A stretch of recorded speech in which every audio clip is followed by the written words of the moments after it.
മിണ്ടാപ്രാണിയോട് ക്രൂരത. തിരുവനന്തപുരം കാട്ടായിക്കോണത്ത് വളർത്തുനായെ കമ്പി കൊണ്ട് അടിച്ചു കൊന്ന സംഭവത്തിൽ പോത്തൻകോട് സ്വദേശികളായ യാസീൻ മുഹമ്മദ് ദാരിഫ് എന്നിവർ പിടിയിൽ. ബൈക്കിലെത്തിയ സംഘം കടയുടെ മുന്നിൽ കിടന്ന നായയെ കമ്പി വടി കൊണ്ട് അടിച്ചു കൊല്ലുകയായിരുന്നു.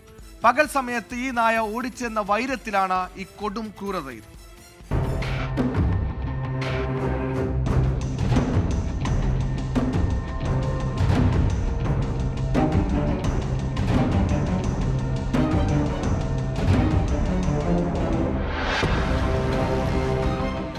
കാട്ടായിക്കോണത്ത് പുലർച്ചെ 3 മണിയോടെയാണ് യുവാക്കളുടെ ക്രൂരകൃത്യം.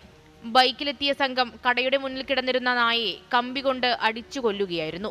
ദൃശ്യം സമീപത്തെ കടയുടെ CCTV ക്യാമറയിൽ പതിഞ്ഞതോടെയാണ് അതിക്രമം പുറത്തിറങ്ങിയത്. പിന്നാലെ പോത്തൻകോട് സ്വദേശികളായ യാസീൻ, മുഹമ്മദ് ദാരിഫ് എന്നിവരെ പോലീസ് അറസ്റ്റ് ചെയ്തു. നായയുടെ ഉടമയായ കരുണാകരൻ പിള്ളയുടെ പരാതിയിലാണ് പോലീസ് നടപടി. പലപ്പോഴും നായ സംഘത്തെ കടിക്കാനായി ഓടിച്ചിരുന്നെന്നും അതിനാലാണ് അടിച്ചു കൊന്നതെന്നുമാണ് ഇരുവരും പോലീസിൽ നൽകിയ മൊഴി. മുൻപ് ക്രിമിനൽ പശ്ചാത്തലമില്ലാത്തതിനാൽ പ്രതികളെ സ്റ്റേഷൻ ജാമ്യത്തിൽ വിട്ടയച്ചു. 24 തിരുവനന്തപുരം. ലോകത്തെവിടെയായാലും ഏത് സമയത്തും 24 വാർത്തകളും ഓഗ്മെന്റഡ് റിയാലിറ്റി പാക്കേജുകളും എക്സ്പ്ലെയിനറുകളും വിശദമായി കാണാൻ ഞങ്ങളുടെ YouTube ചാനൽ നിങ്ങൾക്ക് സബ്സ്ക്രൈബ് ചെയ്യാം.